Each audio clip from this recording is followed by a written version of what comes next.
వసుదేవసుతం దేవం కంసచాణూరమర్దనం దేవకీ పరమానందం కృష్ణం వందే జగద్గురుం కృష్ణం వందే జగద్గురుం.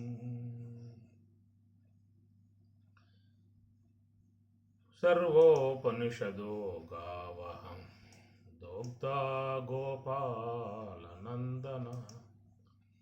పార్థో వత్స సుధీర్భోక్త దుగ్ధం గీతామృతం మహత్తు దుగ్ధం గీతామృతం మహత్తు. భగవద్గీత 3వ అధ్యాయము కర్మయోగము. తస్మాత్ అసక్తః సతతం కార్యం కర్మ ఆచర అసక్తః హి ఆచరన్ కర్మ పరం ఆప్నోతి పురుషః పరం ఆప్నోతి పురుషః. తస్మాత్ ఆ కారణం చేత అసక్తః నీవును సతతం ఎల్లప్పుడు కార్యం చేయదగు కర్మయోగమును ఆచర బాగుగా ఆచరించుము. అందువల్ల ఈ కర్మ అనేటువంటి యొక్క మార్గాన్ని కర్మయోగం, కర్మ అంటే ఈ కర్మలు లోకంలో అందరూ చేస్తున్న విధానమే. దేహ సంఘాతముతో చేరి ఉన్న కర్మలు ఈ ప్రత్యేకంగా ఎవరికి చెప్పాల్సిన అవసరం లేదు. కంటితో చూడాలి, చెవులతో వినాలి, వాక్కుతో మాట్లాడాలి, చేతులతో పనిచేయాలి, నడక కొనసాగించాలి. ఇవన్నీ కర్మలే. దేహ సంబంధమై ఉన్న ఇంద్రియ కర్మలు. ఆయా ఇంద్రియాలు ఆ గోళకాలలో ఉంటాయి. నేత్రేంద్రియం నేత్ర గోళకంలో ఉంటుంది, శ్రోత్రేంద్రియం శ్రోత్ర గోళకంలో ఉంటుంది, జిహ్వేంద్రియం జిహ్వ గోళకంలో ఉంటుంది. ఇట్లాగా అన్నీ కూడా వాటి వాటి స్థానాల్లో ఉండి క్రియలు అనేటువంటివి కొనసాగింపబడుతూ ఉన్నాయి. కనుక ఈ పంచీకరణ విధానం ఏర్పడేటువంటి 25 తత్వాలు, సూక్ష్మదేహ సంబంధముగా సూక్ష్మదేహ పంచీకరణ అనే విధానం ఏర్పడేటువంటి 19 తత్వాలు, ఇవన్నీ కూడా ఆయా గోళకాలలో చేరి ఉన్నాయి. అవి ప్రకృతి పరంగా వచ్చేసాయి. ఆ క్రియా విధానం వచ్చేసింది. ప్రకృతే క్రియమానాని గుణై కర్మాణి సర్వశః. పరమాత్మ అన్నమాట భగవద్గీతలో. ప్రకృతే క్రియమానాని, ప్రకృతి విధానముగా క్రియమానాని, క్రియలు అనేటువంటివి స్వతసిద్ధముగా వచ్చాయి. ఇవి మనం పుట్టిన తర్వాత ఏర్పాటు చేసుకున్నటువంటివి కావు. పుట్టుకతోనే ఆ క్రియలు అనేవి కూడా నిర్మాణములోనే ప్రకృతి యొక్క చట్రంలో, ప్రకృతి యొక్క శాసనముగా అవన్నీ కూడా వచ్చేసాయని స్వామివారు చెబుతూ ఉన్నారు. ప్రకృతే క్రియమానాని గుణై కర్మాణి సర్వశః. అన్ని విధాల గుణై, గుణముల చేత ఏర్పడ్డటువంటి క్రియలు. ఎందుకంటే మరి ఆ సాత్వికం అనే గుణము ద్వారా జ్ఞానేంద్రియాలు అంతరేంద్రియాలు అనేటువంటి ఏర్పడ్డాయి. రజోగుణం అనే దాని ద్వారా కర్మేంద్రియములు ప్రాణవాయువులు ఏర్పడ్డాయి. తమో గుణం యొక్క అంశముతో స్థూలదేహ సంబంధ గోళకాలు ఏర్పడ్డాయి. గుర్తుపెట్టుకోండి. తమో గుణం యొక్క విధానములో స్థూలదేహ సంబంధ గోళకాలు ఏర్పడ్డాయి. గోళకం అంటే అర్థమవుతుందా? నేత్రము అనేది గోళం, అది స్థూలదేహం యొక్క ఆశ్రయంలో ఉంటుంది. ఇంద్రియము అనేది సూక్ష్మదేహాశ్రయంలో ఉంటుంది. సూక్ష్మదేహాశ్రయంలో ఉన్న ఇంద్రియము నేత్రం అనేబడేటువంటి గోళకము యొక్క సంయోగాన్ని పొందితేనే నీకు దృశ్యాన్ని దర్శించుకునే అవకాశం ఏర్పడుతుంది. నిద్రా సమయంలో కన్నులు లేవా, చెవులు లేవా, ఏమి వినబడుతున్నాయా, కనబడుతున్నాయా?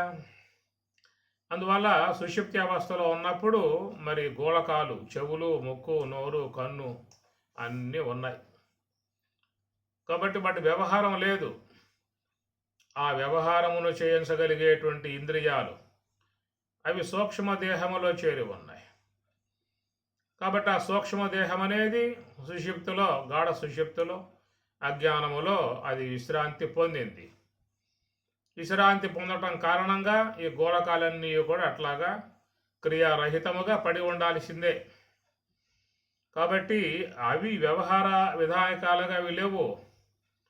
ఒకవేళ కాళ్ళు నడిచే విధానం, చేతులు ఇచ్చి పుచ్చుకునే విధానం, చెవులు వినే విధానం, వాక్కు మాట్లాడే విధానం, కన్ను చూసే విధానం స్వతసిద్ధముగా సూక్ష్మదేహము యొక్క ఆశ్రయం లేకుండగా, సూక్ష్మదేహం యొక్క ప్రమేయం లేకుండగా ఇవే వ్యవహరించే విధానంగా ఉండి ఉన్నట్లయితే అంటారు కదా, శనిపోయాడు అంటూ ఉంటారు.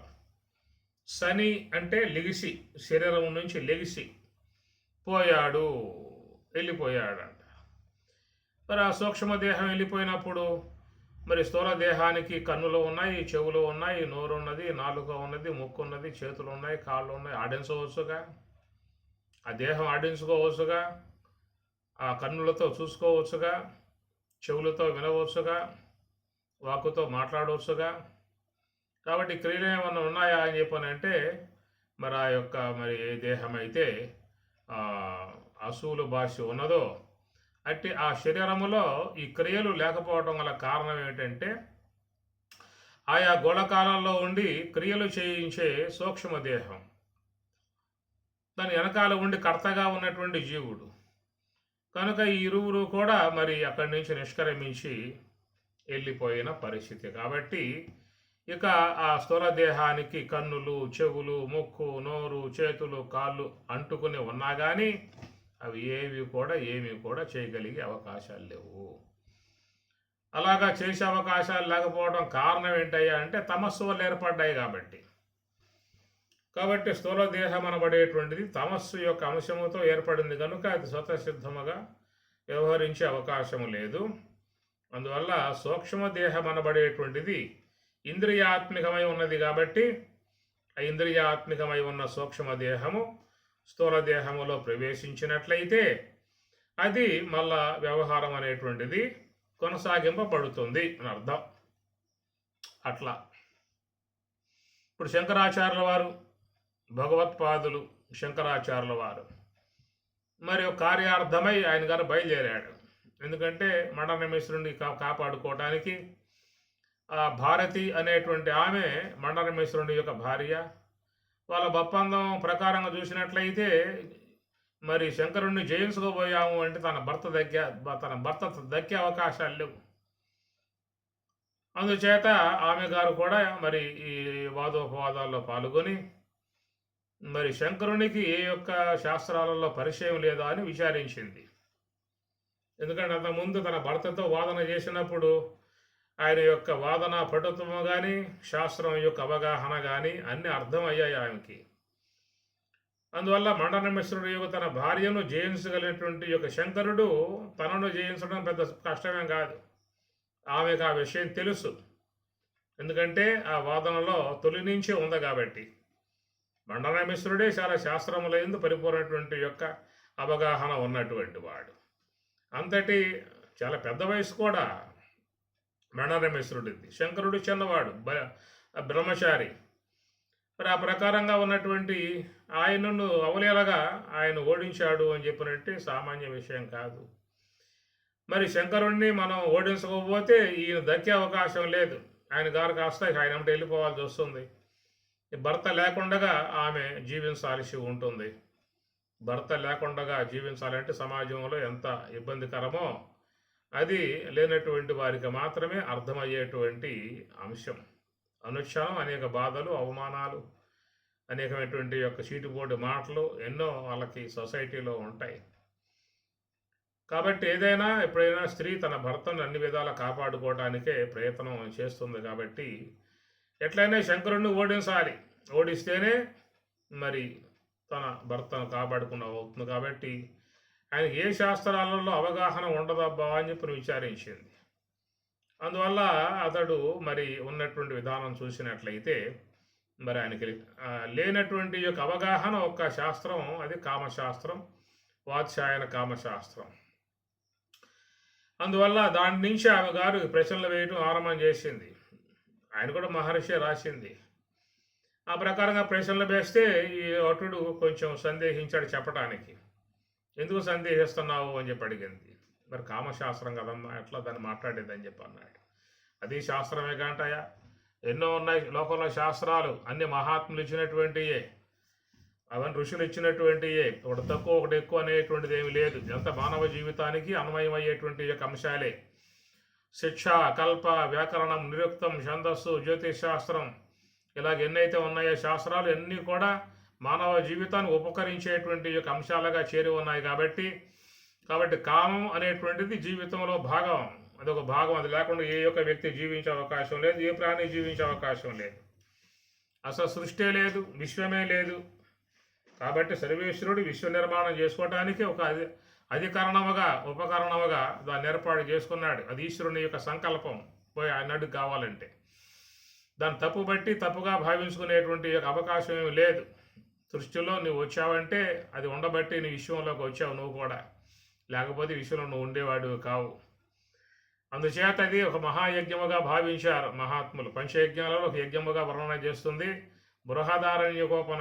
బృహదారణ్యకోపనిషత్తు యాజ్ఞవల్క్య మహర్షి చెప్పినటువంటి జ్ఞాన గ్రంథం. అది బృహత్తో చాలా గొప్పదే ఉన్న గ్రంథం. దాంట్లో చివరిలో ఈ అంశాలు వస్తాయి. పంచయజ్ఞాల గురించి యాజ్ఞవల్క్య బోధిస్తాడు బృహదారణ్యకోపనిషత్తులలో. ఆ పంచయజ్ఞాలలో మరి స్త్రీ పురుషులు గావించేటువంటి యొక్క ప్రక్రియ కూడా ఒక యజ్ఞముగానే వాళ్ళు ఆ కాలంలో చేసినటువంటి విధానము.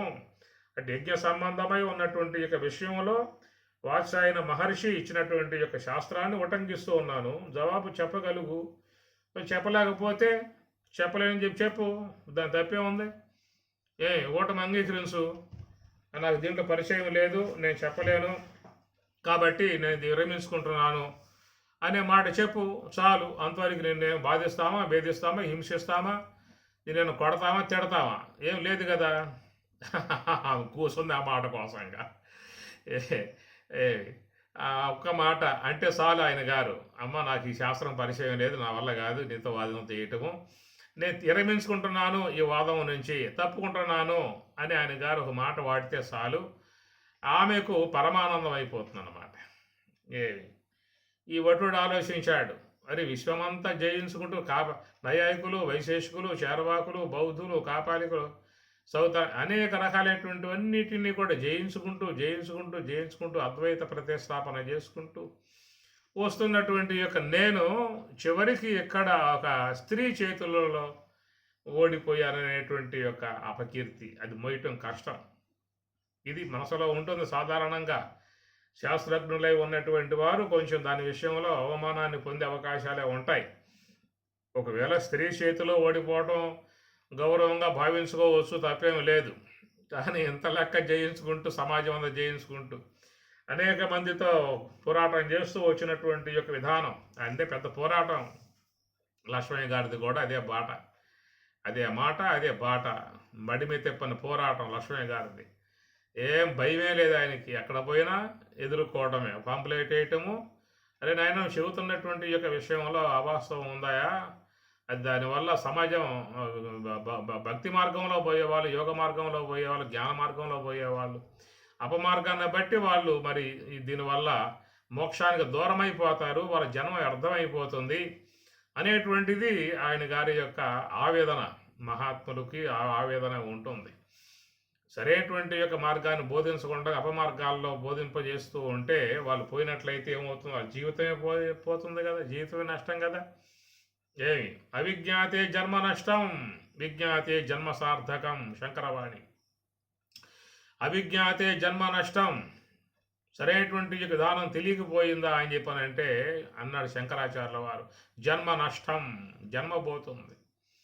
జీవితంలో 1000 రూపాయలు సంపాదించుకోవచ్చు, లక్షమైన సంపాదించుకోవచ్చు, ఏది పోయినా సంపాదించుకోవచ్చు. జీవితం పోతే ఏం సంపాదించుకుంటా, ఎన్ని లక్షలు పెడతావు, నీకు ఎన్ని డాబాలు ఉన్నాయి, లక్షల కోట్లు ఆ బ్యాంకుల్లో వేసావు, ఎంతో పరివారం ఉన్నది, బంధువులు ఉన్నారు, స్నేహితులు ఉన్నారు, పుత్రులు, పౌత్రులు, మనవలు, ముదవలు ఎంతోమంది ఉన్నారు. ఎంతమంది ఉన్నా కానీ అసువులు బాసిన తర్వాత మళ్ళీ తిరిగి ఆ జీవితాన్ని వాళ్ళు ఎవరైనా పట్టుకొచ్చి నీకు మళ్ళా చేతుల్లో పెట్టగలరా? ఎన్నో ఉన్నాయి కదా, సంపాదించావుగా, కష్టపడ్డావుగా, కూడదీశావుగా, ఎన్నో బ్యాంకుల్లో పెట్టావుగా, పెద్ద పెద్ద మిద్దులు కట్టుకున్నావుగా. అసూలు పోయిన తర్వాత, జీవితం నష్టం అయిపోయిన తర్వాత ఇంకా దాన్ని సంపాదించుకోవాలని చెప్పానంటే అది నీ చేతుల్లో ఉన్నటువంటి యొక్క అంశము కాదు. అది తర్వాత ప్రకృతి చట్టంలోకి పోతుంది. ఆ ప్రకృతి కూడా నీ యొక్క కర్మఫలాలను విచారించి ఆ తర్వాత అక్కడి నుంచి వానికి ఎలాంటి దేహాన్ని ఇవ్వాలి, ఏ బంధులో పడేయాలి, ఎక్కడ పుట్టింపజేయాలి, పట్టణంలో పుట్టింపజేయాలా, పల్లి ప్రాంతాల్లో పుట్టింపజేయాలా, గొప్ప గొప్ప కుటుంబంలో పుట్టింపజేయాలా, చిన్న గుడిసెలో పుట్టింపజేయాలా, అసలు వీడికి మానవ దేహమే ఇవ్వాలా, లేక పశు దేహం ఇవ్వాలా, పక్షి దేహం ఇవ్వాలా, ఏమి భూమి మీద పుట్టింపజేయాలా, జలాల్లో పుట్టింపజేయాలా, ఇంకా ఇలా కొంతకాలం పాటు వీడిని వెయిటింగ్లో పెట్టాలా.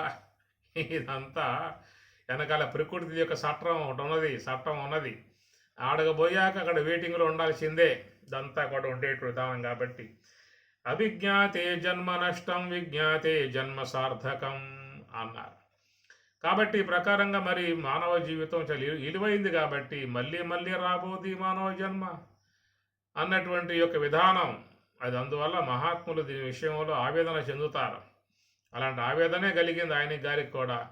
అపమార్గంలో తీసుకుపోయేటువంటి వాళ్ళు ఎవరైతే ఉన్నారో వాళ్ళ మీద దాడి చేశాడు, పాంప్లెట్లు వేశాడు, ప్రింట్ వేశాడు, పోయి కుస్తీ పట్టాడు, యుద్ధం చేశాడు.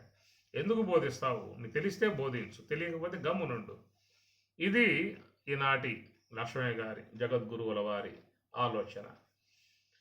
అదే ఆలోచన ఆనాటి జగద్గురువుల శంకరాచార్యుల వారు. ఈయన జగద్గురు, ఆయన జగద్గురు.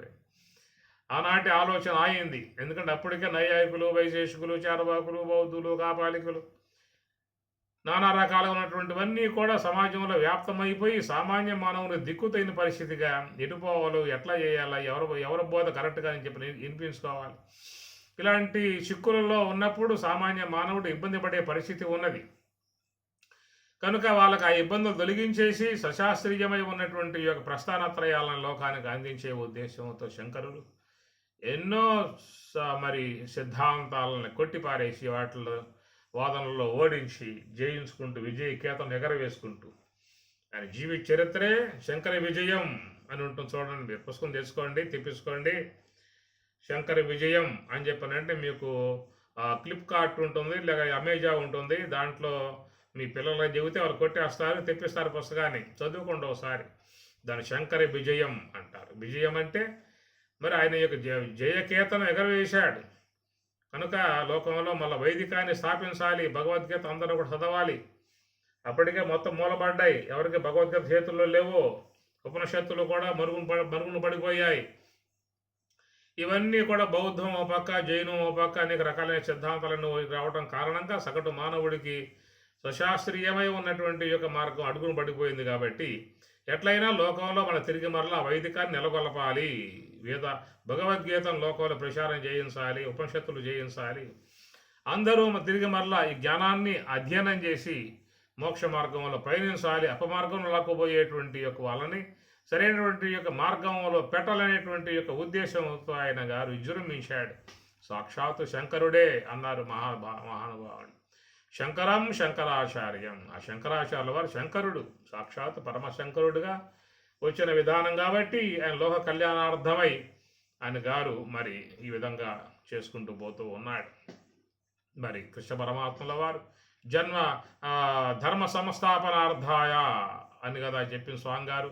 సంభవామి యుగే యుగే అని అన్నారు. శ్రీమన్నారాయణుడు సమస్త ఈ లోకాలను కాపాడటానికి, ధర్మ సంస్థాపన చేయటానికి నేను లోకంలోకి వస్తున్నానని చెప్పి అన్నట్లుగా, ఆయన చెప్పినట్లుగా ఇక్కడ మరి పరమశివుల వారు వేదాన్ని లోకాన్ని అందించిన ఆయన కాబట్టి జ్ఞాన సంస్థాపనార్థాయ అన్నట్లుగా ఈయన గారు ఈ రూపకంగా వచ్చారు. కాబట్టి మహాత్ములు లోకంలోకి ఎందుకు వస్తారయ్యా అని చెప్పానంటే మానవోద్ధరణ చేయటానికి, ధర్మ సంస్థాపన చేయించడానికి, ఆయన జ్ఞాన సంస్థాపన చేయించడానికి ఈయన వచ్చిన విధానం కాబట్టి మరి ఆ జ్ఞాన విధానాన్ని, వైదిక విధానాన్ని లోకంలో నెలకొల్పటానికి వచ్చిన విధానం కనుక ఆయన ఈ ప్రకారంగా అనేక మందితో వాదనలు చేసుకుంటూ వస్తూ ఉన్నాడు. ఎంతోమంది నా వాదనలో జయించాడు. అక్కడ అద్వైత స్థాపనలు చేసుకుంటూ వస్తూ ఉన్నాడు. చివరికి ఇక్కడ ఒక చిక్కులతో కూడిన ఘట్టం ఎదురయ్యింది జీవితానికి. ఆమె ఒక పట్టం వదిలిపెట్టడం లేదు.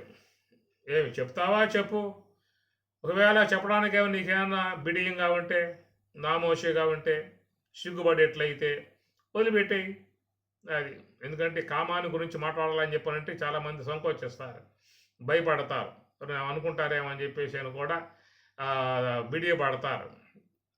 కాబట్టి అలాంటి కాలంలో వాళ్ళు దాన్ని కూడా సమానంగానే చూశారు. యజ్ఞాల్లో పంచయజ్ఞాలు ఒక యజ్ఞముగానే పెట్టారు. సృష్టి కార్యం సమస్త మానవ జాతి ఉత్పన్నం కావటానికై ఉన్నటువంటి ఒక అధికరణం సర్వేశ్వరునికి అధికరణం అది, ఆయన అధికరణం అది. ఆయన దాన్ని పెట్టుకునే విశ్వాన్ని ఆ విధంగా మరి విస్తరింపజేస్తూ ఉన్నటువంటి ప్రక్రియ అన్నమాట సర్వేశ్వరుడు. ఆయన సంకల్పించుకున్నటువంటి దానం అన్నమాట అది. అందువల్ల ఆయన్ని కామేశ్వరుడు అన్నారు. అమ్మవారిని కామేశ్వరి అట్లా కొలుస్తారు, ఇద్దరిని కొలుస్తారు. విశ్వమంతా ఆరాధించే విధానం ఇదే. విశ్వమంతా అందరూ కూడా శివలింగములుగా ఆరాధిస్తున్నారు అని చెప్పనంటే అది సృష్టి యొక్క సంబంధ అంశము చాలా మందికి తెలియదు. కాబట్టి ఈ ప్రకారంగా ఆమె గారు మరి ఈ విధంగా విష్ణువుతో ఆయన కొంచెం బిడియపడ్డాడు, సిగ్గుపడ్డాడు, మాట్లాడటానికి సంకోచిస్తూ ఉన్నాడు.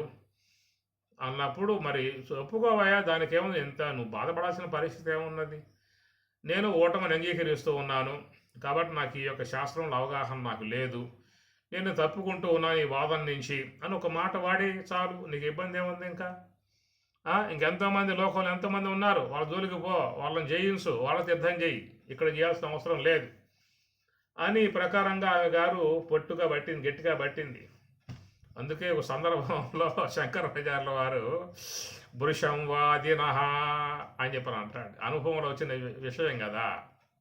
ఏమి దేహం ప్రాణమపీంద్రియాణ్యపి చలం చలాం బుద్ధిం చ శూన్యం విదుః స్త్రీ బాల అంధ జడోపమా స్వహమితి భ్రాంత భృశం వాదినః.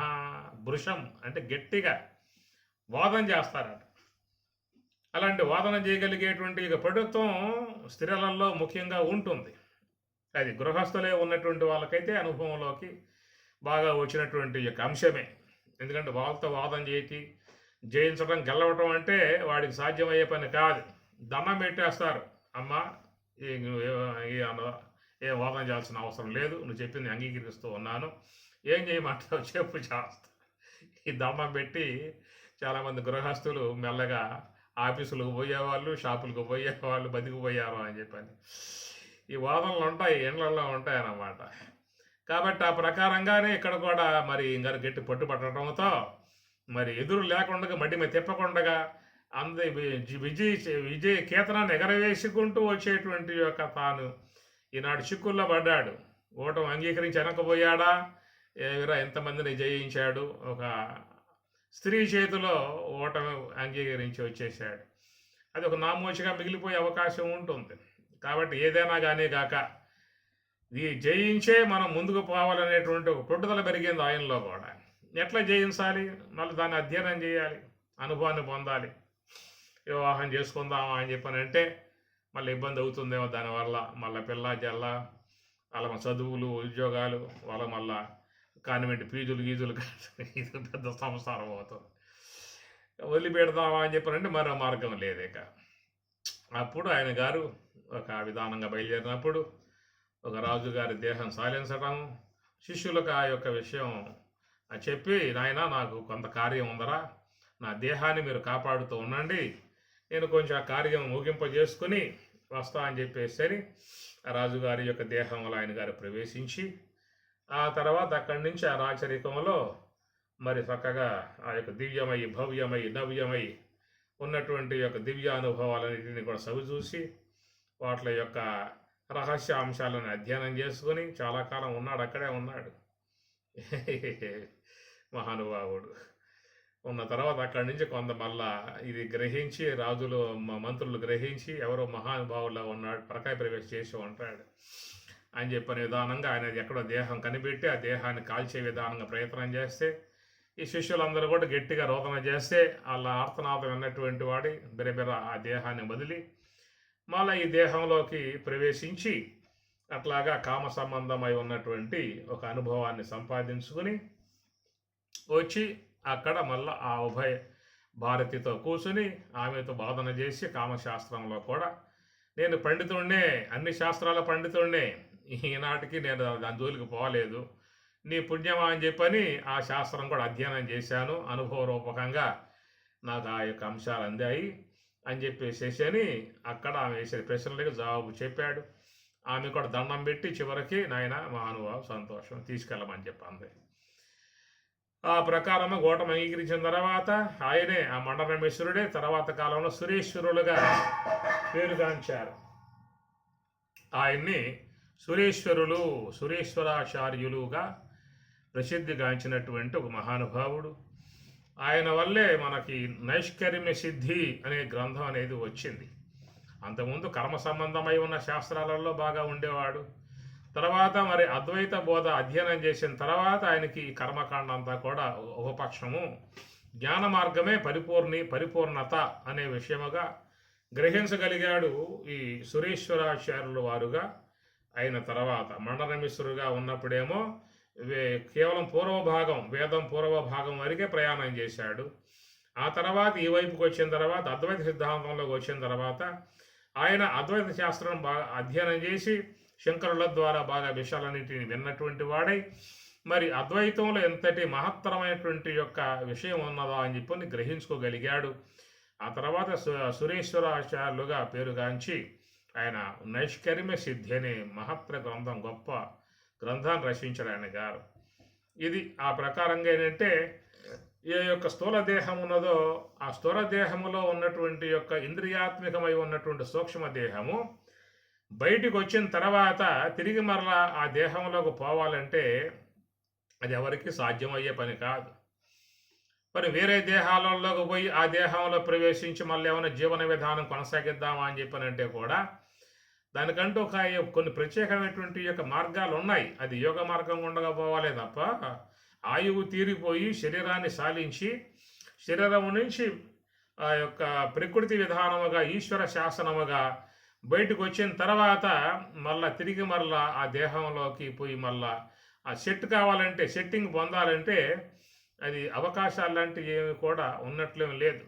ఉంటే మళ్ళీ రారా. ఎంతోమంది వయసులో ఉన్నటువంటి వాళ్ళు కూడా అసూలు భాష వెళ్ళిపోతూ ఉన్న పరిస్థితి కదా.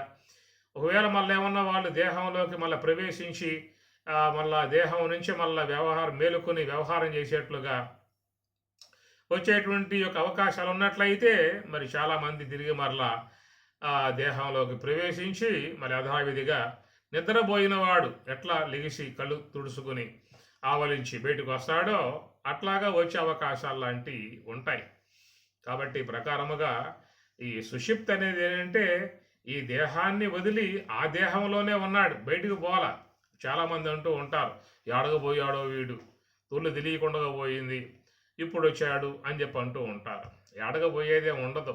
దేహంలో లోపల చెట్టు అయినటువంటి సూక్ష్మదేహము, ఆ యొక్క సూక్ష్మదేహము ఆ యొక్క ప్రకృతి నియంత్రణ విధానముగా ఎక్కడికి లోనకు పోవాలో ఆడగబోయే విధానము, తిరిగి మరలా అదే మార్గం ఉండగా వచ్చి మళ్ళీ దేహాన్ని ధరించే విధానము, ఇది ఒక శాసన విధానముగా ప్రతి శరీరంలో కూడా ఈశ్వరాజ్ఞగా ఏర్పడిపోయి ఉన్నది.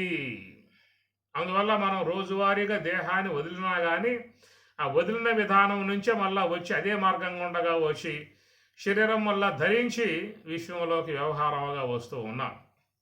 ఏమి సుషుప్తిలో ఉన్నవానికి మరణించిన వానికి ఏమిటయ్యా తేడా? దాంట్లో శ్వాస ఆడుతుంది, దీంట్లో శ్వాస ఆడటం లేదు, అంతే వ్యత్యాసం. కాబట్టి ఈ ప్రకారముగా స్థూల దేహాన్ని వదిలి సూక్ష్మదేహం ఇక్కడ ఉన్నది, స్థూల దేహాన్ని వదిలి సూక్ష్మదేహం అక్కడ ఉన్నది. అక్కడ దాన్ని సుషుప్తి అవస్థ అన్నాం, ఇక్కడ దాన్ని మరణావస్థ అన్నాం. కారణం ఏంటని చెప్పానంటే ఆ సూక్ష్మదేహము శరీరము నుంచి నిష్క్రమించి బయటకు వచ్చేసింది. ఆ బయటకు వచ్చేయటం కారణంగా శ్వాస కూడా ఆగిపోవడం కారణంగా ఇక మళ్ళీ దాని సెట్టింగ్ ఇక లేదిక. మళ్ళీ దేహంలోకి పోయి మనం ధరించి మళ్ళీ శ్వాసను ఆడించుకుంటూ మళ్ళీ భూమి మీద సంచరించే విధానాలుగా అలాంటి ప్రక్రియ ఉన్నదా? చూడండి, అట్లయితే ఇంక ఇబ్బంది ఏముంది. ఇదొక నియంత్రణ విధానం, సర్వేశ్వరుడు ఆజ్ఞ ప్రకారం జరుగుతున్నటువంటి విధానం. కాబట్టి సుషుప్తి అనే అంశం కూడా అది ఒక నాడీ మండలం ఉండగా ప్రయాణం చేయటమే. మన శరీరంలో అన్నీ కూడా నాడీ భాగాలే.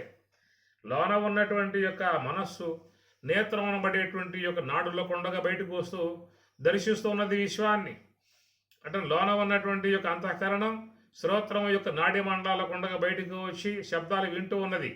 మీరు గమనించండి, అక్కడ చెవిలో ఉన్నటువంటి యొక్క నాడీ మండలాలు దెబ్బతిన్నాయి అని చెప్పానంటే శబ్దం వినపడదు. మళ్ళీ ఆ తంత్రులు కొంత వైద్య విధానంలో బాగు చేస్తారు. బాగు చేసినప్పుడు మళ్ళీ యథావిధిగా శబ్దాన్ని వినే విధానం ఏర్పడుతుంది. అదే ప్రకారం నేత్రమునందు కూడా కొన్ని నాడీ మండలాలు దెబ్బతినడం కారణంగా దృష్టి వాళ్ళకి మందగిస్తుంది, దృష్టి పూర్తిగా లోపిస్తుంది. కానీ వైద్య రంగంలో ఈనాడు తిరిగి మరలా కంటిని పూర్తిగా తొలగించేసి మళ్ళీ కొత్త ఎవరు నేత్రదానం చేస్తే ఆ నేత్రాలను పెట్టి చక్కగా సెట్ చేస్తూ ఉన్నారు. చేయటం వల్ల నాడీ మండలాలు బాగా ఉన్నాయి కాబట్టి మళ్ళీ లోన ఉన్నటువంటి యొక్క సూక్ష్మదేహం యొక్క సంబంధ చూపులు నేత్రేంద్రియం ద్వారా బయటికి వస్తున్నటువంటి పరిస్థితి అన్నమాట. అది ఎన్ని కూడా నాడీ మండలాలే. మనం ఈనాడు ప్రయాణం అంతా కూడా నేత్రం ద్వారా వచ్చే నాడీ మండలాలు, శ్రోత్రం ద్వారా వచ్చే నాడీ మండలాలు, జిహ్వ ద్వారా వచ్చే నాడీ మండలం, ఇట్లాగా లోన ఉన్నటువంటి యొక్క అంతఃకరణం ఆయా నాడీ మండలం ఉండగా వచ్చి బయట ఉన్నటువంటి శబ్ద, స్పర్శ, రూప, రస, గంధ అనబడేటువంటి అంశాలని మనం ఆస్వాదిస్తూ ఉన్నటువంటిది ఎన్ని నాడులే. 72,000 నాడులు అని చెప్పని అంటారు. ఇన్ని కాదు, మన గూగుల్లో కొడితే లక్షలే చెప్పారు. దాంట్లో రాసిన విధానం లక్షల నాడులు ఉన్నాయని చెప్పిన దేహంలో సన్న సన్న నరాలు, ఎంట్రుక వాసి కంటే కూడా ఇంకా సూక్ష్మంగా ఉన్నటువంటి నాడులు ఉన్నాయి. ఇడా పింగళ యోరు మధ్య సుషుమ్న సూక్ష్మ రూపిణి అంటాడు ఉత్తర గీతలో. అదంతా సూక్ష్మంగా ఉందో దాంట్లో పోయిన వాడికి అర్థమయ్యే అంశం అది. మరి నేత్రములో ఉన్నటువంటి నాడులు కూడా చాలా సూక్ష్మంగా ఉన్నటువంటి తంత్రులు చాలా సూక్ష్మంగా ఉంటాయి. నాలుకలో ఉన్నటువంటి యొక్క నాడుల యొక్క తంత్రులు కూడా చాలా సూక్ష్మంగా ఉంటాయి. అవి పకడ్బందీగా కలిగి ఉన్నాయి కాబట్టి ఆ నాలుకలో ఉన్నటువంటి యొక్క యాక్టివేషన్ కానీ, మాట్లాడేటువంటి యొక్క మాట తీరు కానీ, రసాలను ఆస్వాదించే విధానాలుగా సహకరించే విధానం కానీ, ఇవన్నీ కూడా ఆస్వాదిస్తున్నటువంటి విధానం. ఆ నాడీ మండలం దెబ్బతిందా అని చెప్పనంటే వాడికి రుచులు తెలియబడవు. చాలామంది నానా రకాలై ఉన్నటువంటి యొక్క తంబాకులు, పంబాకులు అవి ఇవి నవ్వులుతూ ఉంటారు. నవిలి నాలుక అంతా కూడా ముద్దుబారిపోతుంది.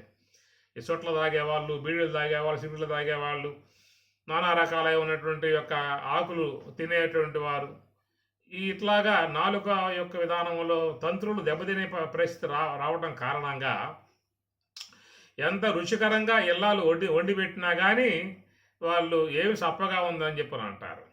కారణం ఏంటంటే వాళ్ళు నాడీ మండలాన్ని దెబ్బతీశారు. ఈ మత్తు పానీయాలు ముఖ్యంగా దెబ్బతీస్తాయి కాబట్టి ఆ ప్రకారంగా మరి మంచిగా చేసుకున్నట్లయితే దాని ద్వారా అన్నీ కూడా మంచిగా విషయాలు గ్రహించుకునే అవకాశం ఏర్పడుతుంది. కాబట్టి ఈ ప్రకారముగా మరి ఆ సూక్ష్మముగా ఉన్నటువంటి నాడీ మండలాలు అన్నమాట.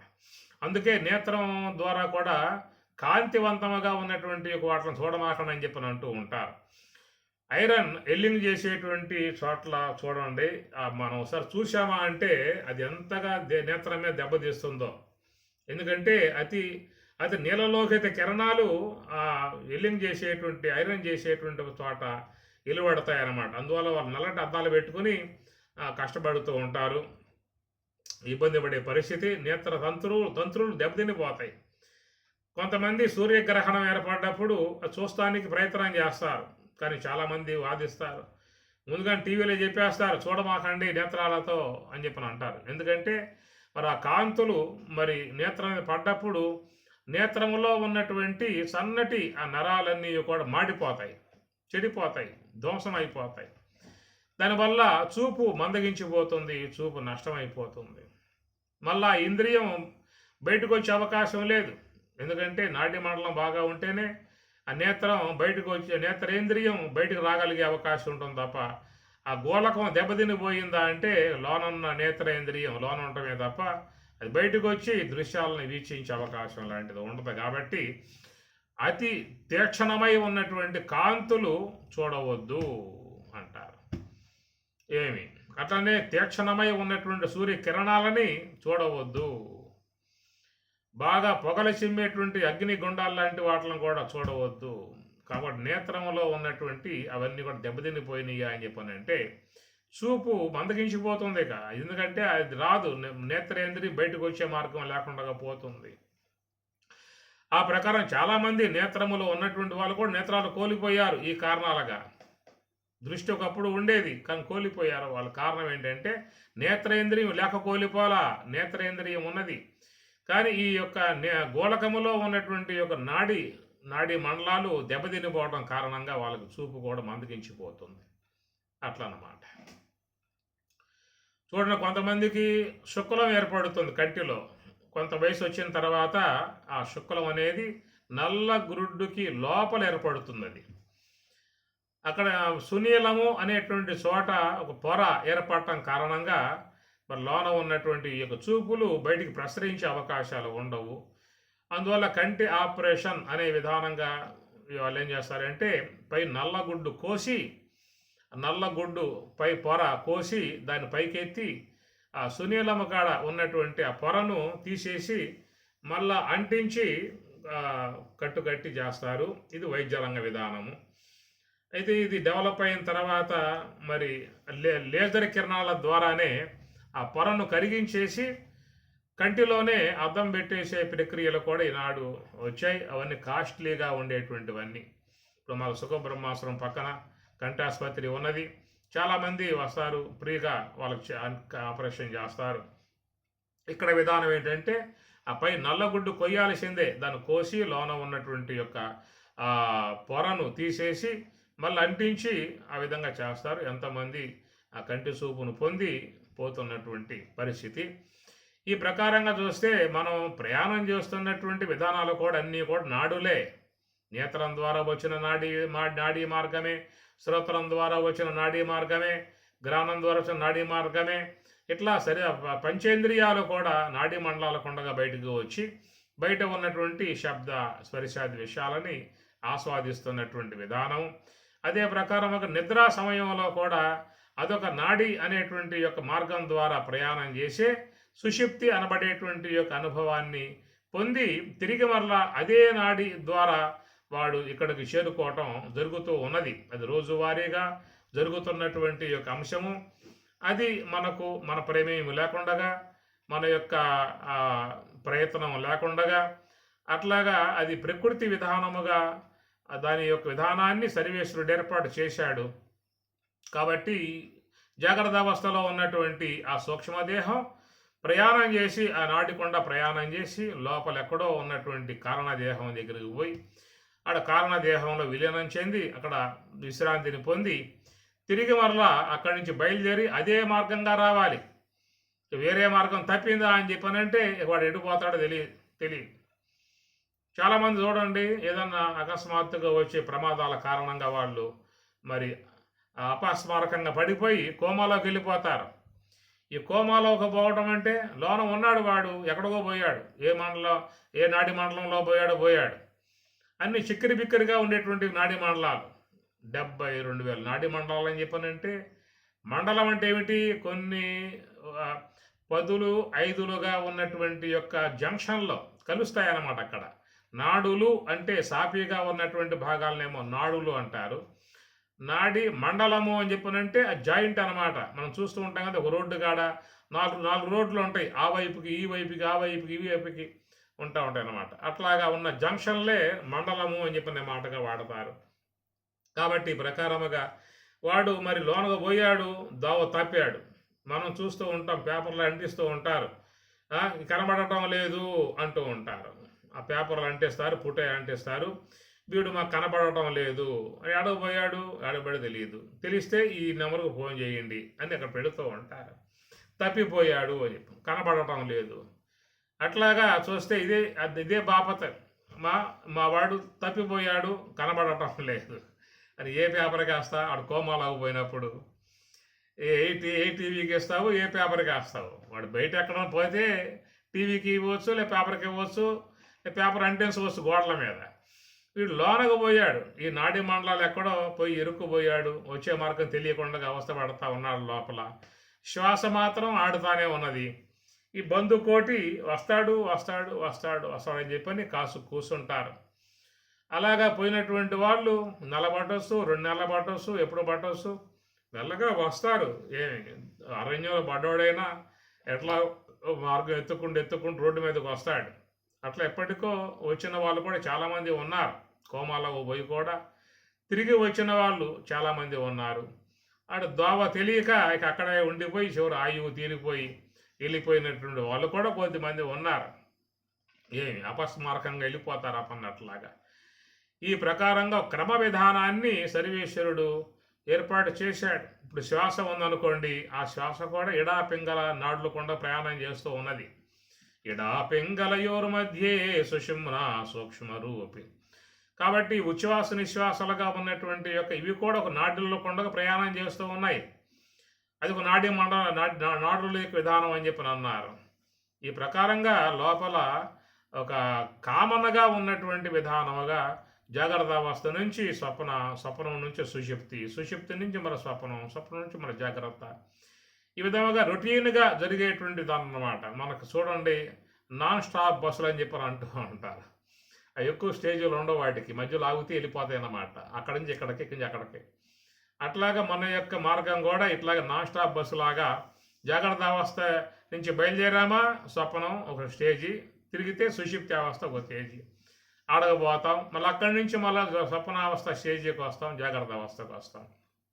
ఇది ఒక క్రమం మనలో, మనకే కాదు సకల జీవులకు సర్వేశ్వరుడు నియంత్రణ చేసేసాడు. అందువల్ల ఇక ఎవరో కూడా దాని విషయంలో సంకోచించాల్సిన అవసరం లేదు.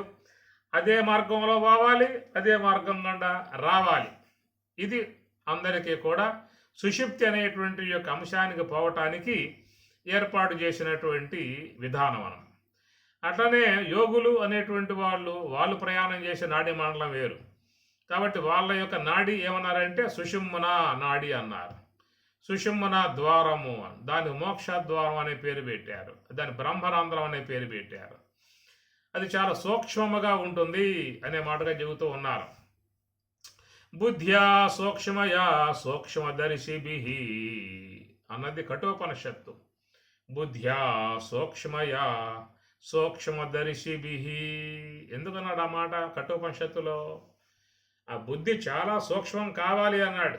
ఎందుకంటే ఆ సుషుమ్న ద్వారంలో ప్రవేశింపగలిగే విధానం బుద్ధికి మాత్రమే అవకాశం ఉన్నది. అది మహాసూక్ష్మం కాగలిగితేనే మరి ఆ సుషుమ్న ద్వారంలో ప్రవేశించి అక్కడ మరి బ్రహ్మము యొక్క అనుభవాన్ని పొందే అవకాశం ఏర్పడుతుంది. అదొక ద్వావ. సుషుమ్న ద్వారం అనేది ఒక ద్వావ. కాబట్టి ఆ ద్వావలోకి నువ్వు పోవాలని చెప్పని, బ్రహ్మము యొక్క అనుభవాన్ని పొందాలని చెప్పని అపేక్ష నీకున్నట్లయితే దానికి చెప్పిన మార్గం ఈ యొక్క అంశ యొక్క శ్వాస యొక్క మార్గము. దీని యొక్క ఆశ్రయం ద్వారానే నువ్వు ఆ యొక్క నాడి మండలంలో ప్రవేశించి అక్కడ బ్రహ్మమును దర్శించుకునే అవకాశం ఏర్పడుతుంది. మీకు ఇదే మాటగా చెప్పింది పైన. తస్మాత్ సర్వగతం బ్రహ్మ అన్నాడు. బ్రహ్మం అంతటా ఉందయా అన్నాడు. నిత్యం యజ్ఞ ప్రతిష్ఠితం, నిత్యం కూడా సుషుమ్న యందు ప్రతిష్ఠింపబడి ఉన్నది. అంటే ఏమిటి అర్థం అక్కడ అంటే దర్శించుకోవడానికి ఈలుగా ఉందనేటువంటి మాట అన్నమాట. ఎక్కడ చూసే అవకాశాలు నీకు లేవేక, అక్కడే చూసుకోవాలేక నువ్వు బ్రహ్మమును దర్శించుకోవాలని చెప్పనంటే ఒక నిత్యం యజ్ఞ ప్రతిష్ఠితం సుషుమ్న అనబడేటువంటి దాని ఏందే నువ్వు బ్రహ్మమును దర్శించుకోవాల్సి ఉంటుంది అని అర్థం. ఒకవేళ స్వప్నం దర్శించుకోవాలని చెప్పినట్లయితే దాని మార్గం వేరే ఉన్నది. ఆ మార్గంలో పోయినటువంటి వారు స్వప్నాన్ని దర్శించుకోవచ్చు. ఒకవేళ సుషుప్తి దర్శించుకునే ఉద్దేశం ఉన్నటువంటి వాళ్ళు కాబట్టి ఆ మార్గంలో పోయినటువంటి వారు సుషుప్తిని దర్శించుకోవచ్చు. అందువల్ల ఈ ప్రకారంగా ఈ మార్గాలకు ఉండగా అందరూ రోజువారీగా పోతూనే ఉన్నారు.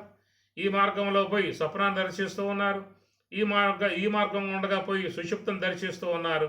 ఇంతవరకు మాత్రమే పరిమితమై ఉన్నటువంటి విధానం సకల మానవులకి, ఏ వర్ణమైనా, ఏ వర్గమైనా, ఏ మతస్థులైనా, ఏ కులస్థులైనా, ఎవడైనా కానీ ఏ జాతి అన్నా కావచ్చు కాక అందరికీ ఈ ప్రక్రియ విధానము సమానమే. అందరికీ కర్మేంద్రియాలు ఉన్నాయి, అందరికి జ్ఞానేంద్రియాలు ఉన్నాయి, అందరికి అంతరేంద్రియాలు ఉన్నాయి, అందరి యొక్క దేహం సంబంధ యాంగిల్స్ కూడా సమానంగా ఉన్నాయి. కాళ్ళు, చేతులు, ముక్కు, నోరు, కన్ను ఇవన్నీ కూడా ఎవరికి ఎలాంటి తేడా పాడాలేమి లేవు. ఎందువల్ల సృష్టికర్త ఒకడే కాబట్టి ఆ సృష్టికర్తను ఒకడు అల్లా అని చెప్పి పిలుచుకుంటున్నాడు, మరొకడు ఈశ్వరుడు అని పిలుస్తున్నారు, మరొకడు ఇంకో రకంగా పిలుస్తూ ఉన్నారు. ఏం పిలిచినా కానీ ఉన్న వస్తువు ఒకటే. అనేక నామాలతో ఆయన్ని కొనియాడుకుంటూ, నమస్కారం చేసుకుంటూ, దండాలు పెట్టుకుంటూ, పానసారం పడుతూ చేసుకుంటూ ఉన్న మార్గాలు. కాబట్టి ఆయన నియంత్రించినటువంటి యొక్క మార్గాల వైపుకే అందరూ కూడా ప్రయాణం చేసి తన జీవనాల్ని కొనసాగించుకుంటూ ఉన్నారు.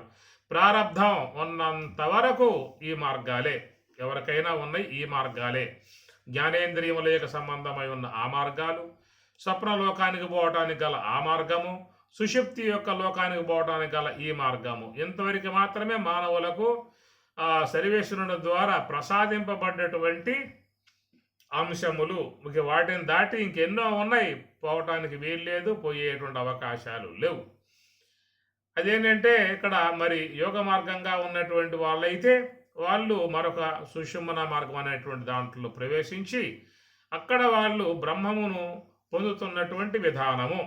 ఈ మాట మీకు 8వ అధ్యాయంలో స్వామివారి చెప్పారు కదా. గురువోర్ మధ్యే ప్రాణం ఆవేశ్య సమ్యక్ పరం సమ్యక్.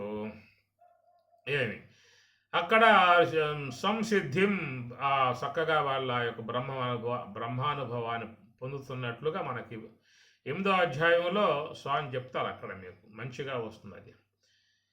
ప్రయాణకాలే మనసాచలేన భక్త్యా యుక్తో యోగ బలేన చైవ. భక్త్యా యుక్తో యోగ బలేన, వాళ్ళకి భక్తి బలము, యోగ బలము, జ్ఞాన బలం ఉండాలట. అలాంటి బలం గలవారు మాత్రమే భ్రువోర్మధ్యే ప్రాణం ఆవేశ్య సమ్యక్ సహాతం పరం పురుషం ఉపయేతి. అది అక్కడ స్వామి చెప్పిన మాట. భ్రువోర్ మధ్య, భృకుటి మధ్యవనం పడేటువంటి ఒక నాడి, సుషుమ్న నాడి, ఆ నాడి ద్వారా వాళ్ళు ప్రయాణం చేసి సహాతం పరం పురుషం ఉపయేతి, అక్కడ పరమ పురుషుణ్ణి, బ్రహ్మమును పొందుతున్నారు. ఇవన్నీ ఉన్నాయి, శాస్త్రాల్లో ఉన్న వాక్యాలే. మీరుగా పోయి చూసే అవకాశాలు లేవు. అవి చెప్పగలిగే వాళ్ళు చెప్తేనే మీ మనసులోకి వచ్చే అవకాశాలు ఉంటాయి. అంతవరకే వినగలిగిన వారు ధన్యులు. వద్దనుకుని పోయినటువంటి వారు ఇక వాళ్ళకి మీరు చెప్పుకోండి వాళ్ళ పరిస్థితి. కాబట్టి ప్రకారముగా చూసినట్లయితే అనేకమైనటువంటి యొక్క మార్గాలు లోపల ఉన్నాయి. ఆ మార్గాల కొండగా ప్రయాణం చేసేటువంటి వాళ్ళు ఆయా దివ్యత్వమును పొందే అవకాశం ఉంటుంది. మనం చూస్తూ ఉంటాం పురాణాలలో కూడా చాలామంది మహాత్ములు దివ్య లోకాలకు పోయి వచ్చినట్లుగా, స్వర్గలోకానికి పోయి వచ్చినట్లుగా, వైకుంఠానికి పోయి వచ్చినట్లుగా, అంటే ఆయా మార్గాల కొండగా ప్రయాణం చేసినప్పుడు ఆయా లోకాలకి ప్రయాణం చేసే అవకాశాలు ఉంటాయనేటువంటి మాట. ఇది మీకు ఎవరైనా చెప్పారా, ఎక్కడన్నా ఉన్నాయా అనేటువంటి మాటగా మీరు చూసినట్లయితే ఉత్తర గీత 2వ అధ్యాయంలో ప్రవేశించండి, అక్కడ ఇవన్నీ ఉన్నాయి స్వామి చెప్పారు. ఉత్తర గీత 2వ అధ్యాయంలో ఈ లోకాల సంబంధమై ఉన్నటువంటి ప్రయాణాలు గురించి అక్కడ మీకు వస్తాయన్నమాట. కాబట్టి ఆ ప్రకారముగా మరి ఎవరెవరు మనం పోతున్నటువంటి కామనగా ఉన్నటువంటి అంతర మార్గాలు, సుషుమ్న అనబడేటువంటి యొక్క మార్గమేమో జ్ఞానులు నివృత్తి మార్గము, హంస యొక్క ఆశ్రయం ద్వారా పోయేటువంటి మార్గమై ఉండగా, ఈ శంకరులు చేసింది ఏమిటంటే ఆయన ఒక మార్గాన్ని పెట్టాడు. ఆ మార్గం ఉండగా పోయి మరి ఆ యొక్క సూక్ష్మదేహం ఆ దేహంలో సెట్ అయ్యింది. సెట్ అయ్యింది కాబట్టి లేచి కూర్చున్నాడు. మరి రాజలాంఛనాలతో అందరూ కూడా సగౌరవంగా తీసుకువెళ్ళారు. సింహాసనం మీద అధిష్ఠింపజేశారు. కిరీటాన్ని కూడా పెట్టారు. మా రాజుగారు మా అదృష్టం వల్ల బతికొచ్చారు.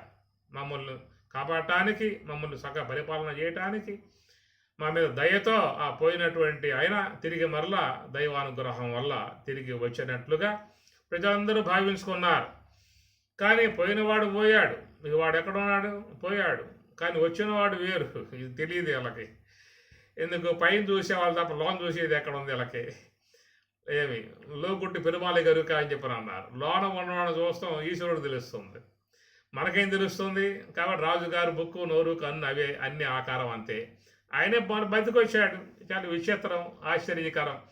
లోకంలో ఎవరైనా పోయిన తర్వాత రావడం అంటే సాధ్యమయ్యే పని కాదు.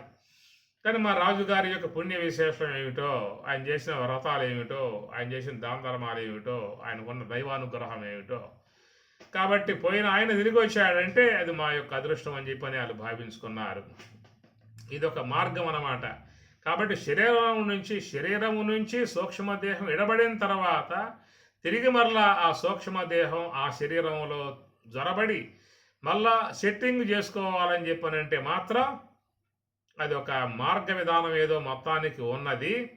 ఆ మార్గం గుండగా ప్రయాణం చేసేటువంటి యొక్క అభ్యాసంలో కూడా బాగా పర్ఫెక్ట్‌గా ఉన్నటువంటి వాడు మాత్రమే అలాగా చేయగలిగేటువంటి అవకాశాల్లాంటియి ఉండవచ్చు అని చెప్పని చెప్పుకోవాలి మనము. కాబట్టి అలాంటి మార్గాల గురించి ఏమయ్యా శంకరాచార్య, నువ్వు ఎన్ని ఎన్ని రచించావు శాస్త్రాలు? ఏమి మరి మనుష్య పంచకము, కాశ్య పంచకము, దక్షిణామూర్తి స్తోత్రాలు, కౌపీన పంచకము, ఆత్మ పంచకము, విజ్ఞాన నమ్మక, ఏదో అంత డిండిమ, వాక్య వృత్తి, వాక్య సుధ, ఇట్లా ఎన్ని 200కు పైగా రాసుకుంటూ పోయిన వాడివి. ఇది చెప్పలేదు మాకు నువ్వు, ఈ పరకాయ పరి ఎట్లా చేయాలనే విషయాన్ని చెప్పలేదే అనేటువంటిది కొంతమంది వాపోతూ ఉంటారు. కానీ అలాంటివన్నీ కూడా ఆయన గారు చెప్పే విధానం కాదు. అవన్నీ సాధనలో వచ్చే విధానాలు. అవన్నీ కూడా మనకు కావాలంటే కూడా అంత అవసరం వాటికి మనకేం లేదు. మనం కూడా వేరే దేహాల్లోకి పోయి జోడపడాలని ఆశ ఉంటే వాటి కోసం ప్రయత్నం చేయాల్సి ఉంటుంది. ఆశలు పెట్టుకోవాల్సిన అవసరం లేదు. ఉన్న దేహంలో ఉన్నాం చాలు. ఈ దేహం పోయాక మన దేహం రాకుండా చేసుకుంటే చాలు. ఇంకో దేహంలోకి జొరబడి ఏం చేసే విధానాలు ఏమి లేవు. ఆయన కాబట్టి ఆయన కార్యం ఏదో ఉంది కనుక పోయాడు. ఆయన ఎందుకు పోతాడు? లేకపోతే ఆయనకి అంత అవసరం ఏముంది ఆయనకి? ఇక్కడ ఇవి గారు గట్టి బొట్టు పట్టింది. ఏమి ఒప్పుకుంటావా ఓటమి, నాతో వాదన చేస్తావా అని చెప్పేసి అని. మరి తప్పనిసరి అయిపోయింది ఆయనకి. పోక తప్పలేదు. ఆ విద్య ఒకవేళ తెలిసి ఉన్నా ఆయన గారు ఆ పని చేసి ఉన్నాడు విధానంగా లోకం. కానీ ఇక్కడ ఏంటంటే ఆయన పోవాల్సి వచ్చింది. అంటే మనం చెప్పుకున్న అంశం ఏంటి ఇక్కడ అంటే, సూక్ష్మ దేహం అనేది స్థూల దేహంలో సెట్ అయి ఉన్నది.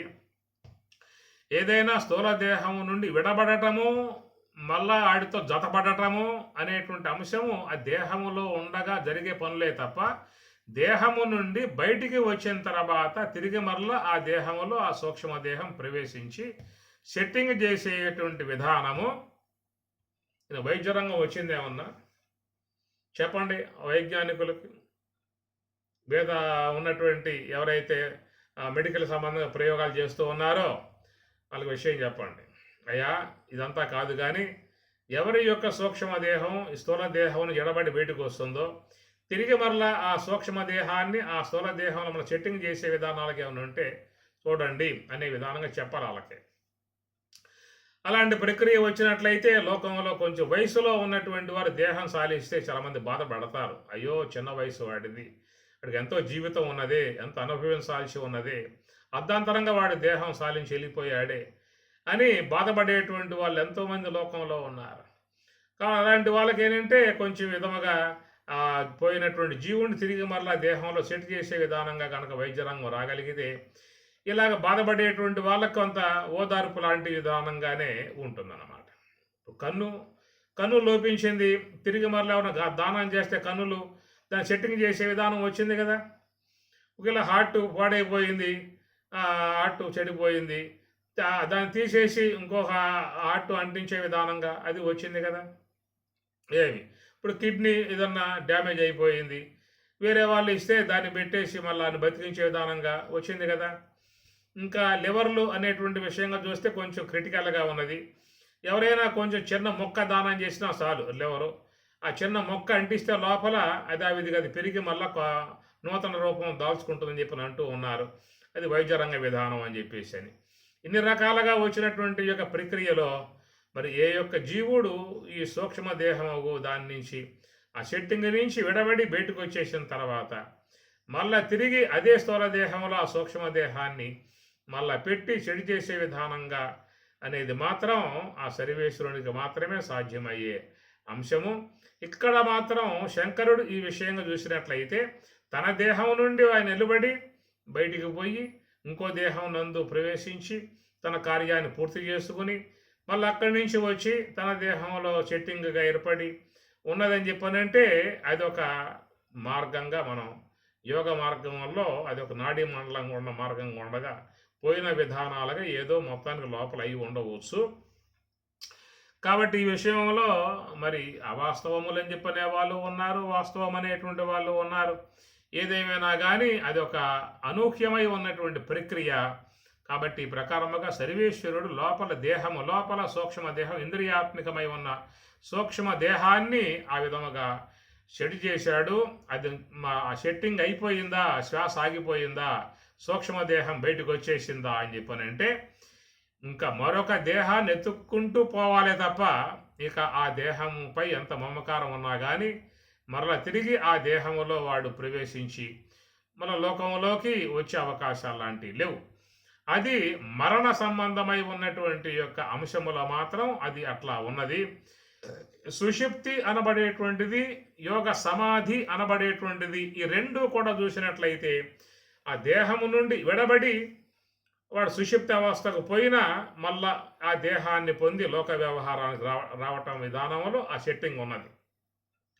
ఒకవేళ మరి యోగ సమాధి అనబడేటువంటి సుషుమ్న మార్గం ఉండగలను పోయి బ్రహ్మంలో లీనమై ఆ విధముగా ఉన్నటువంటి వారు తిరిగి మరలా అదే మార్గం ఉండగా వచ్చి స్థూల దేహం ధరించి మళ్ళీ వ్యవహరించే విధానముగా అది కూడా ఉందన్నమాట. కాబట్టి ఎంతోమంది మహాత్ములు యోగ సమాధిని పొందినటువంటి వారే కదా లోక వ్యవహారంలోకి వచ్చి శిష్యులకు జ్ఞానబోధ చేస్తూ ఉన్నారు, మరి వాళ్ళు ఉపదేశం చేస్తూ ఉన్నారు, ఆశీర్వాదం చేస్తూ ఉన్నారు, ఎన్నో గ్రంథాలు రచిస్తూ ఉన్నారు.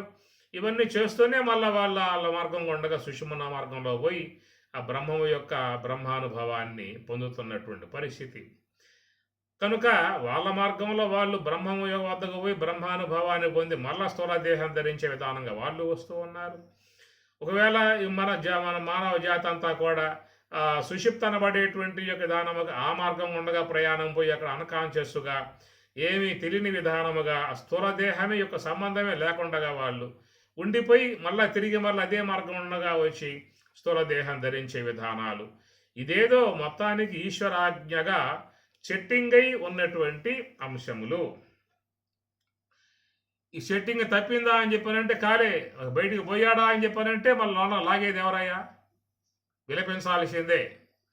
బయట ఉన్నవాళ్ళు విలపిస్తారు, దేహం నుంచి నిష్క్రమించి పోయినవాడు విలపించవచ్చు. బహుశా వాడికి విలాపం ఉంటుందా అండి? పోయిన తర్వాత బాధపడతాడా అని సందేహం కలిగే అవకాశం మనకే ఉంటుంది. ఇది బాధపడడం దేహం నుంచి బయటికి పోయాక అందరికీ ఆ ప్రక్రియ ఉంది కాబట్టి అప్పుడు అనుభవంలో తెలుసుకోవాల్సిందే. ప్రతి ఒక్కరూ దేహం నుంచి బయటికి వెళ్ళిపోవాల్సిన ఆవశ్యకత ఉంది కాబట్టి ఆనాడు అర్థం అవుతుంది. కాబట్టి పరితపిస్తారు, దేహం పోయిన తర్వాత పరితపిస్తారు, బాధపడతారు అనేటువంటిది కూడా మనకి కొంత మహాత్ముల మాటల ద్వారా అర్థమవుతూ ఉన్నది. ఏమి నిన్న కూడా మనం ఈ విషయాల గురించి ప్రస్తావించుకుంటూ ఉన్నప్పుడు దేహంలో ఉన్నప్పుడు అనవసరమైనటువంటి యొక్క యావగేషాలను పెంచుకొని అకారమైనటువంటి వైరాలు పెంచుకొని విద్వేషాలు పెంచుకొని వాళ్ళెట్లా వీళ్ళెట్లా వాడీడు వీడు అని చెప్పని వాళ్ళ మీద ఏదో నానా రకాలే ఉన్నటువంటి మాటలన్నీ మాట్లాడుతూ చేసేటువంటివన్నీ కూడా చూసినట్లయితే ఆ దేహము నుంచి నిష్క్రమించిన తర్వాత ఒకవేళ వాడికి ఏదన్నా కనుక అక్కడ వాడు పశ్చాత్తాపం చెందే విధానంగా ఉంటే మాత్రం వాడు బాధపడతాడు. అరే అకారణంగా ఉన్నప్పుడు దూరం చేసుకున్నానే, వారిని చాలా అవమానించానే, వాళ్ళని బాధించానే, వారి నానా రకాలైనటువంటి దుర్భాషలతో వాళ్ళని హింసించానే, అనవసరంగా చేశాననేటటువంటిది అక్కడ బాధపడే పరిస్థితి రావడం కంటే ఇక్కడ ఉండగానే బతికుండగానే అలాంటి యొక్క విద్వేషాలు కానీ వైరాలు కానీ కోపతాపాలు కానీ ఉన్నట్లయితే అవన్నీ తీసేసి అందరితో మనం కొద్ది కాలం భూమి మీద ఉండిపోయేటువంటి వాళ్ళము,